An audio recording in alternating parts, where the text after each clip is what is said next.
സംസ്ഥാന സർക്കാരിന്റെ ഭാഗത്തു നിന്നും ഓഗസ്റ്റ് മാസത്തിലെ ഓണത്തോടനുബന്ധിച്ചുള്ള സാമൂഹ്യ സുരക്ഷാ ക്ഷേമ പെൻഷനുകളുടെ ആദ്യ വിതരണ അറിയിപ്പുകളെത്തി.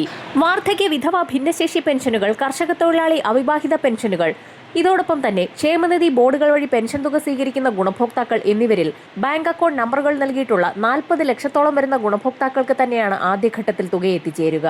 എന്നാൽ സഹകരണ സംഘം ജീവനക്കാർ വഴിയുള്ള പെൻഷൻ തുക വിതരണം സംസ്ഥാന സർക്കാർ നിർത്തലാക്കിയതിന് പിന്നാലെ സാമൂഹ്യ സുരക്ഷാ പെൻഷൻ കൈകളിലേക്കുള്ള വിതരണം സംബന്ധിച്ചുള്ള പുതിയ അറിയിപ്പുകൾ കൂടി എത്തിയിരിക്കുകയാണ്. ഓണത്തോടനുബന്ധിച്ച് ഗുണഭോക്താക്കൾക്ക് കൂടുതൽ ആനുകൂല്യങ്ങൾ എത്തിച്ചേരും. ഇത്തവണ 2 ഗഡു പെൻഷൻ തുകയായ 4000 രൂപ വരെ എത്തിച്ചേർന്നേക്കുമെന്നാണ് അറിയിപ്പുകൾ. ഓഗസ്റ്റ്, സെപ്റ്റംബർ മാസങ്ങളിൽ നേരത്തെ ഓണത്തോടനുബന്ധിച്ച് LDF സർക്കാർ ചെയ്തിരുന്നത് പോലെ 2 ഗഡു പെൻഷൻ തുക ഗുണഭോക്താക്കളിലേക്ക് ഒന്നിച്ചു നൽകാനാണ് സർക്കാരിന്റെ തിരക്കിട്ട നീക്കം. ശമ്പളം, പെൻഷൻ, ക്ഷേമ പെൻഷൻ, വിവിധ മേഖലകളിലേക്ക് ഓണത്തോടനുബന്ധിച്ചുള്ള ആനുകൂല്യങ്ങൾ, ഉത്സവ ബത്തകൾ, സർക്കാർ സഹായങ്ങൾ എന്നിവയടക്കം വിതരണം ചെയ്യുന്നതിലേക്കായി സംസ്ഥാന സർക്കാർ കേന്ദ്രത്തിന്റെ ഭാഗത്തു നിന്നും വീണ്ടും കടമെടുപ്പ് ലേലം നടത്തും. മുംബൈ ഫോർട്ട് ഓഫീസിൽ ഇ-കുബേർ പോർട്ടൽ വഴിയാണ് ലേലം നടക്കുക.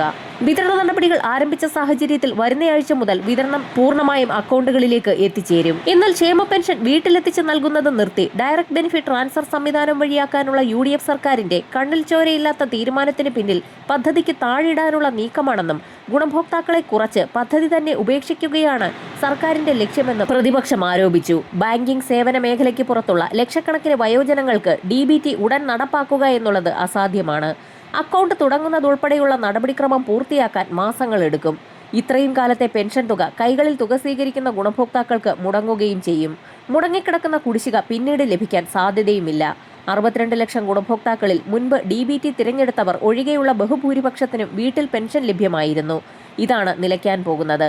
പെൻഷൻ 3000 രൂപയാക്കി വർദ്ധിപ്പിക്കുമെന്ന് വാഗ്ദാനം നൽകി അധികാരത്തിലെത്തിയവർ പദ്ധതിയുടെ കടയ്ക്കൽ തന്നെ കത്തിവെക്കുകയാണെന്നും പ്രതിപക്ഷം ആരോപിച്ചു.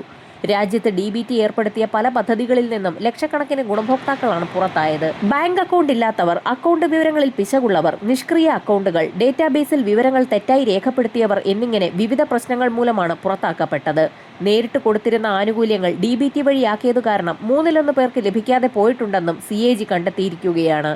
കേന്ദ്ര സഹായം നഷ്ടപ്പെടുമെന്ന വാദമുയർത്തുന്നതും ബാലിശമാണെന്നും ആകെ നൽകുന്ന സാമൂഹ്യ സുരക്ഷാ പെൻഷൻ തുകയുടെ 1% കേന്ദ്രവിഹിതമുള്ളൂ എന്നും 86% പേർക്കും സംസ്ഥാനമാണ് പെൻഷൻ നൽകുന്നതെന്നും കേന്ദ്രവിഹിതത്തിന്റെ പേര് പറഞ്ഞ് ഒരു ഘട്ടത്തിലും LDF സർക്കാർ പെൻഷൻ മുടക്കിയിട്ടില്ല എന്നും പ്രതിപക്ഷ നേതാവ് പിണറായി വിജയൻ സഭയിൽ ഉന്നയിച്ചു.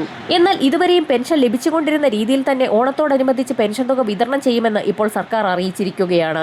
എന്നാൽ വൈകാതെ തന്നെ കൈകളിൽ തുക സ്വീകരിച്ചുകൊണ്ടിരുന്ന ഗുണഭോക്താക്കൾ പെൻഷൻ അനുവദിക്കപ്പെട്ട തദ്ദേശ സ്വയംഭരണ സ്ഥാപനങ്ങളുമായി ബന്ധപ്പെട്ട് പെൻഷൻ പൂർണ്ണമായും DBT സംവിധാനത്തിലേക്ക് മാറ്റേണ്ടി വരും. ഇത് സംബന്ധിച്ചുള്ള തീയതി അറിയിപ്പുകളും നടപടിക്രമങ്ങളുടെ ഘട്ടങ്ങളും സർക്കാർ ഉടൻ തന്നെ അറിയിക്കും. അറിയിപ്പ് ലഭ്യമായാൽ ഉടൻ തന്നെ വാർത്ത നിങ്ങളിലേക്ക് ഷെയർ ചെയ്യുന്നതായിരിക്കും. വരും മണിക്കൂറുകളിലെ സർക്കാർ അറിയിപ്പുകൾക്കായി ചാനൽ സബ്സ്ക്രൈബ് ചെയ്യാൻ മറക്കാതിരിക്കുക.